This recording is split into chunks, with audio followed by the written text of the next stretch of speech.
Hi, friends. Welcome to the Office 365 Pulse with myself, Tom, and Tamara. Jen is traveling today, so she will not be joining us, but you are free to hang out with the three of us as we go through some of the exciting updates to the Microsoft 365 roadmap. Um, just if you're watching this later, we're approaching the end of April right now where we are timeline. We just had a wonderful SharePoint conference. We have some exciting stuff going on in the world of Microsoft.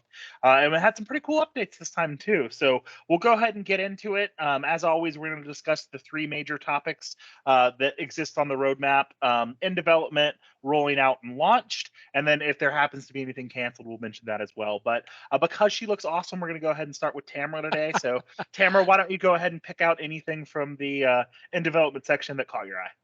Sure, I've got one thing. Additional language support for suggested replies for mobile for Microsoft Teams. It's in development, but it's supposed to roll out April of 2022, and it's supposed to roll out for everybody. So suggested replies now supported in Spanish, Dutch, Portuguese, Swedish, French, Finnish, German, Hungarian, Italian, Chinese, Hebrew, Japanese, Norwegian, Russian, Korean, Czech, Danish, Turkish, and Polish. So you can communicate with anybody. Yet. Tom, what about yourself? OneDrive sync app automatic account configuration. So what happens now is before you had to like sign into the OneDrive sync app every time if you wanted it to keep going. Now it's going to automatically sign in for you if there are existing credentials available in the Microsoft application. So you're signed on Teams, Office, Edge, Windows. It's going to go ahead and grab that and run with it, which I think is really great. You should be seeing that in June. And that, again, is out to everybody. So the worldwide GCC High, DoD, and GCC. So Cool. So there were a ton of updates that were right up my alley. I'm sure when both exactly. Tom and Tamara open it, they're just kind of like, "Oh, this is an Adam in development week." Yes. It's probably worth noting if you haven't been paying attention. Microsoft rebranded another thing like 2 weeks ago, so you will start hearing the word Microsoft Purview a lot coming up. Essentially, think anything compliance or security compliant related is now going to fall under the umbrella of Microsoft Purview. Azure Purview was actually a product that they had specifically targeted at compliance in the Azure stack.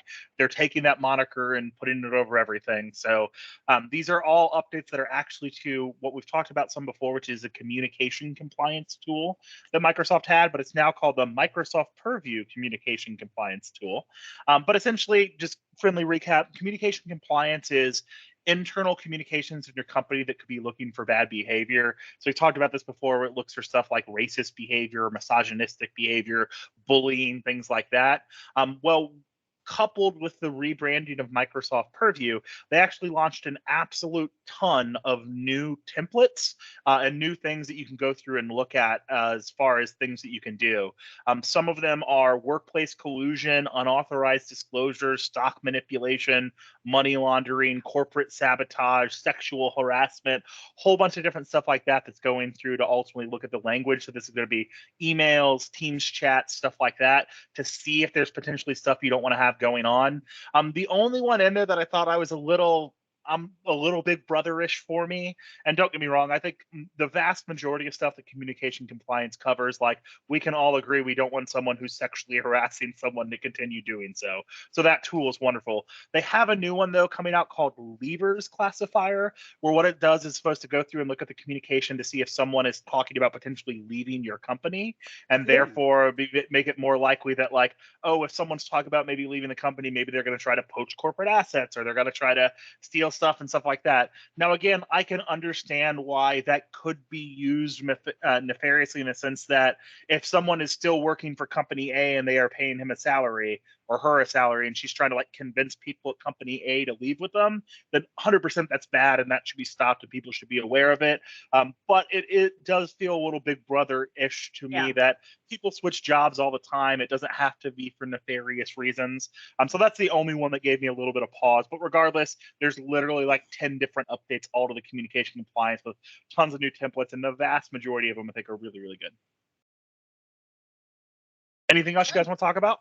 No, because you pretty much had all the stuff this week Like in it was development. literally like Yeah. 12 things from Microsoft Purview in there all together. I'm kind of like, this is awesome. Like we also do a thing for some of our customers. We do a newsletter where we pick our favorite single item from the roadmap and talk about it. And my single item this time was all of the updates. It was literally like 10 things for my one update because they were all fun. But yeah, Tom, why don't you go ahead and take us into the launch section? Launched or Or rolling rolling out? out rather. Okay. Excuse me, rolling out. My bad. My bad. So yeah, so a lot of these are ones that we've actually seen before and talked about one or more times. So I won't go into any depth, but there's a couple of them that I'll bring up here. Microsoft Teams suggested replies in chat. I think Jen was basically going on and on about how she loves the fact that you get these short little replies, like 3 different ones to choose from, so you can just say thank you or whatever. I have seen that in my tenant, and it's kind of nice where it's like I don't want to get into explanations. My hands on the mouse, I just want to go thank you, you're welcome, no problem, stuff like that. So that's nice. I really like that one, and that's gone out across the board to worldwide GCC High, and DoD. Microsoft SharePoint, Microsoft lists unscheduled items pane on calendar view. So this calendar view was something that they did a while back, and it gave you more of a modern calendar that you could go in and say, okay, here's a list I want to display in calendar view. Here's my start date, my end dates, due dates, whatever. But this new unscheduled items pane that shows up on the right-hand side of that view will show you any items where you're missing dates. So you don't have a start date, you don't have an end date, you don't have a due date. Those are things that if you don't have those, it's probably not going to show up on your calendar, and you're not going to know it's there.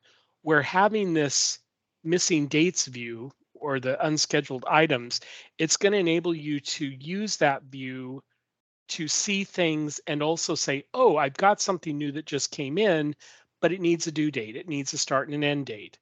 And you can actually work from there instead of having to go to a different view to find that it's always showing up there and then filling everything out to make sure it shows up in the calendar. So that should be coming out really soon, again, to everybody, and it's got an April date. So you should be seeing it anytime if you don't already have it. Tamara, what about yourself and rolling out? Oh, I've got a couple things. Improved meeting support for Firefox browser. That's going to be rolling out. Also for DoD, all my DoD people, up to 25,000 members per team in Microsoft Teams. This is going to be a big one because currently the limit is 2,500. So this is going to be a big one. I see what you did there. 25,000 members. This is going to be a big one. Yes. I think that was unintentional, but good call, Tom. I'm sorry. I'll put my humor away. I'm very confused. I'm going to move. She was looking at you like, what's going on here? We'll talk after the call there, Tamara. Explain it to me, Lucy. Also, anonymous meeting join across clouds. This will be great because currently what you have to do is you have to copy the URL for the meeting, open a browser in incognito, and paste in that meeting URL and join through the browser if it's in another level tenant. So if you're going from GCC High to DoD or GCC High to GCC, you have to join that way. So Microsoft is making the story a lot better with anonymous joins into the different tenant experiences. And also Forms, the portal page experience is getting an improvement. So it will not only surface the portal page on the Office Hub, but will also reroute partial traffic to forms.office.com and forms.microsoft.com. Then the user will be able to find collection on the portal page with some other minor improvements. And that's rolling out in April for the commercial enterprise. I'm going to give a highlight to the middle one that you said, the anonymous join. This is something Tamara and I deal with all the time, as I'm sure a ton of our customers are in GCC or GCC High or the DoD cloud. And just as you're B2B does not work between commercial and those clouds, even though like it'd be wonderful if it did, but it doesn't. And so you can't join Teams meetings that are hosted by your clients, or they can't join meetings that are hosted by you natively in their Teams app, which is a super rough and annoying experience that we all deal with every day. Now, eventually, the pie in the sky we're going towards, they've now announced, the interoperability between teams. Once that comes together with B2C, the idea would be you can have a team with members from both sections in there, which might be great. But this is a wonderful stopgap measure and something that's definitely going to help out Tamara and I in our day-to-day with our clients. Yeah. Just not having to go to the browser experience every single time, because you already have your headset set up, you have the settings you want, you have all that stuff configured in your own tenant, and not being able to do all that stuff is just a little annoying. So being able to do that in the actual Teams client, to be able to join specifically for us, I'm thinking about using the anonymous join to join government-based stuff where that communication doesn't exist today, is going to be great.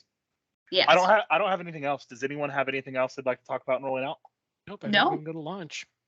All right, going to launch. Tamara, go ahead and take us away. Microsoft Teams attendance dashboard for GCC. So in the commercial version, we've got the attendance dashboard, we've got the attendance list. We don't have that for GCC, GCC High, and DoD. So this is just starting to roll out to the higher level tenants. So people are really excited about this. Cool. I'm going to talk about something which will be a first in all the times that I've actually been on these webcasts. I'm going to talk about something related to Yammer, because I don't use Yammer, but I couldn't find anything else on here that wasn't compliance related. That's why I only took the one, honey. There you go. Yammer, introducing editing attachments on Yammer. So apparently with this feature, attachments on posts can be modified or removed after being posted. This applies to all types of attachments, such as images, links, and GIFs, and will allow authors to correct any mistakes made with the original attachments without having to delete the thread and start over as is done today. I can see where that would be really irritating and hard to work with if you were a Yammer user and you had to do stuff like that. So that has been launched. It's launched worldwide.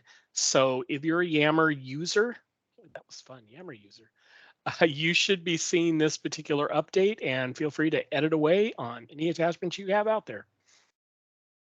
Yeah, there was a couple compliance things in here. We're not going to spend too much time on it, but two that kind of stuck out to me. There were two updates to Endpoint Dlp. One of them was that Mac OSs are now included in Endpoint Dlp, and the other one was basically advanced scanning. What Endpoint Dlp is essentially what you'd expect from data loss prevention, with the idea of like, oh, I want to watch the barriers of my tenant and make sure that I'm not sending credit cards externally or something like that. Endpoint Dlp just extends that down to the actual devices you're talking about. So rather than saying check all the emails and all the shared files that are leaving my system, you can say, okay, go and check the files that are sitting on person X's computer. That's a Windows 10 machine that we're managing or whatever it is. A decent amount of my larger customers were actually super interested in this and super interested in some of the stuff you could do for Endpoint Dlp, because it's an extra layer of protection. So imagine you're like a state government and you're wanting to make sure that all your employees aren't keeping credit cards of people that the state are servicing locally, or social security numbers or something like that. You can go through and do that, and maybe their job allows them to have that, but you can add protections like, okay, well, I see a social security number, but I want to add like, encryption on that source layer of that document, make sure it's okay. So both of those are now actually rolling out, which are nice to see. Mac OS being added to it just means a more complete method for any organizations out there that are actually using Macs. And the advanced scanning, the reason this matters is advanced scanning is basically going to allow them to do some of the more robust DLP policies. Specifically, if you guys have heard me talk about exact data match before, and some of the cool stuff where you're no longer looking for algorithmic patterns, you're looking at like the exact data you're looking at. Those can now be enabled through Endpoint Dlp with these rollout features. So really, really nice to see. Great. I'm good. And all right, we've got nothing in canceled.